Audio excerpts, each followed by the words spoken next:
La Ciudad de Mexico. Now today we are trying a Mexican Christmas favorite. Let's do it.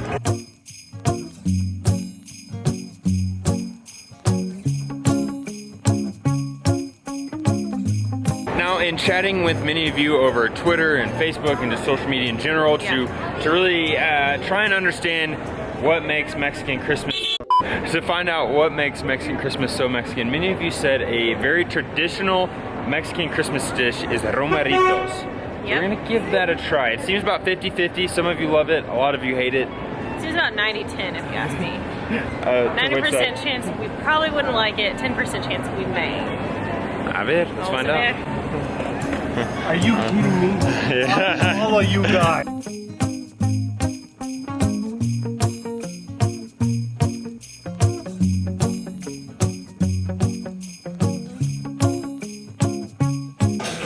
Hope so. This place is fancy, but the only place we could find the Romeritos were kind of a little bit nicer place.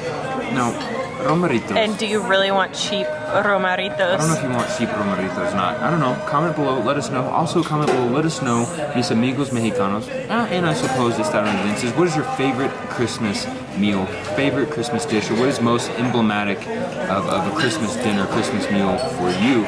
We're trying one of your biggest suggestions, Romeritos, which I'm gonna mess this up. Romeritos, it's basically it's a green leafy plant that is edible, that has been eaten in Mexico since before, way before the Spanish ever came. Pre-Hispanic times, it's been here in Mexico. It's bathed in mole sauce, and I believe there are dried shrimp in there, possibly with potatoes. That's not in Spanish. Possibly with potatoes as well. We'll see. Have you ever eaten dried shrimp before? No. Kind of seems like cat food, no? To be honest, I'm a little nervous about this one, but I'm open to trying new things, and this is part of just really trying to understand Christmas in Mexico and what the traditions are like and what your Christmas day or Noche Buena is like. So I'm up for it. Let's see. Let's give it a shot. And hey, for 210 pesos, what's to lose except for 2 weeks worth of eating? Kidding, 2 weeks worth of pay.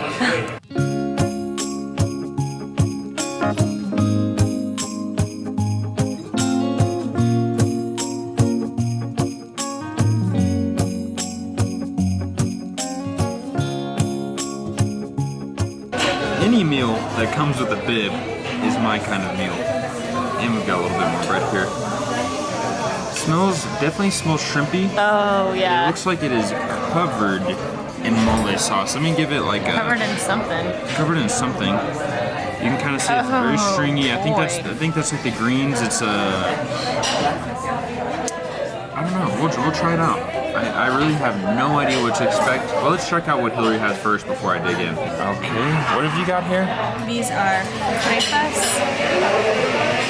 filled with chicken, peppers, toasted Gouda on top, which Gouda cheese is really Gouda.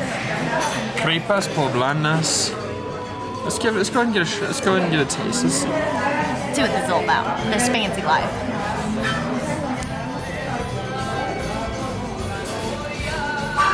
Fancy life. That poblano sauce.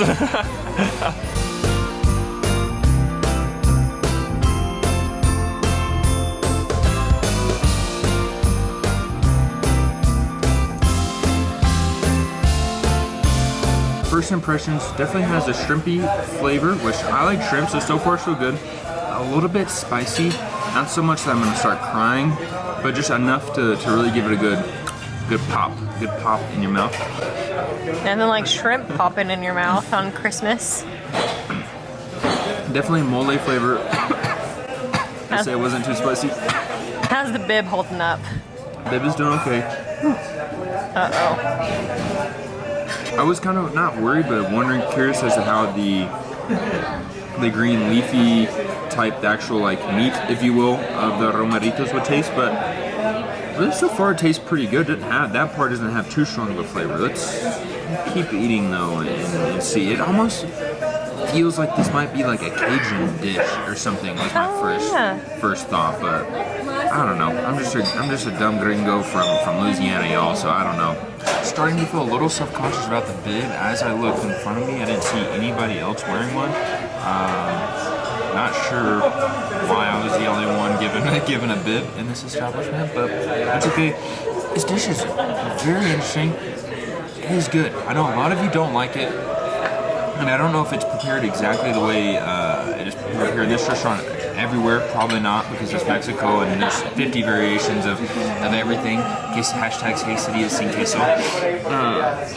It's hard to describe because it's really unlike anything else. It has the mole, it has a little bit of spice. It has like the things that make you think of some Mexican food, but then also Scrimps. not. What? Scrimps. But then they put some scrimps in there. Yes. The leafy part is hard to describe. It's like a little stringy, but with a decent flavor. This is something that I think is really good, but I could also see how it's not something I would eat. Like I could eat pollo con mole like todos los días. I could eat that every single day. But I don't know if I could eat this every single day. It has a pretty strong flavor because of the spice, because of the shrimp. So I can see how it is an annual dish you eat once a year. You eat, special occasions. I tried to dig deep on this dish and find out why it's popular around Christmas time. I couldn't find anything. Amigos, help us out. Let us know, because I want to learn about like what makes this dish una comida navideña. Enough talking. I'm hungry. I gotta get to eating.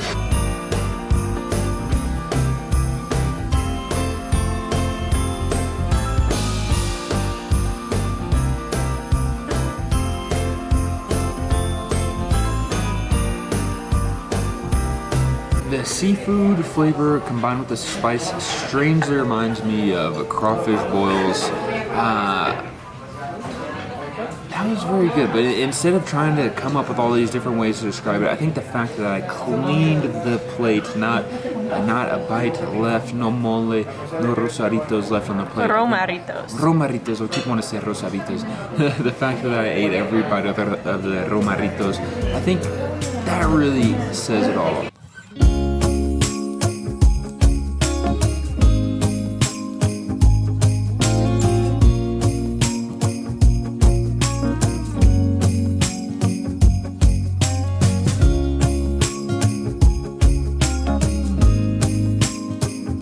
Got a terrible whiff of what I assume just to be typical Mexico City strange smells coming from up above, but Hillary's convinced it's just my shrimp beer breath. Romerito breath. Woo! Oh, jeez. That is worse than Mexico City. Not a first date kind of meal. Not a first date kind of meal. Oh.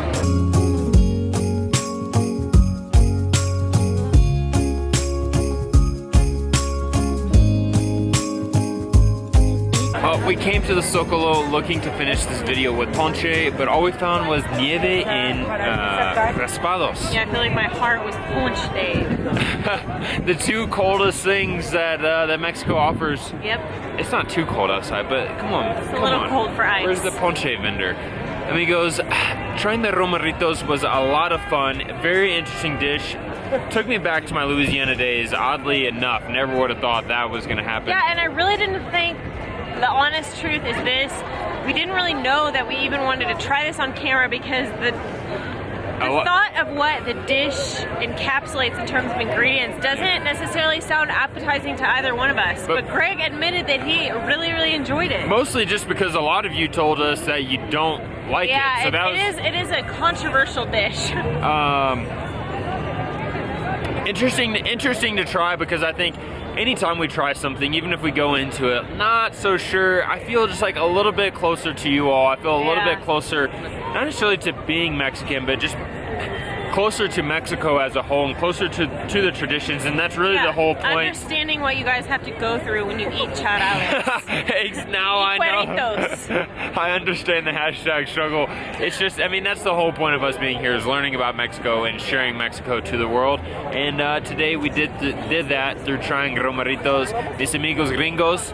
Give it a shot. Don't be afraid to try something new, whether it's ponche, tamales, not tamales, or champorrado, or just, I don't know, anything. Charales, which we hated. Amigos, thank you guys so much for watching. Be sure to subscribe to our channel. Click the bell that we get notified every time we upload a new video, and we'll see you tomorrow. mañanita from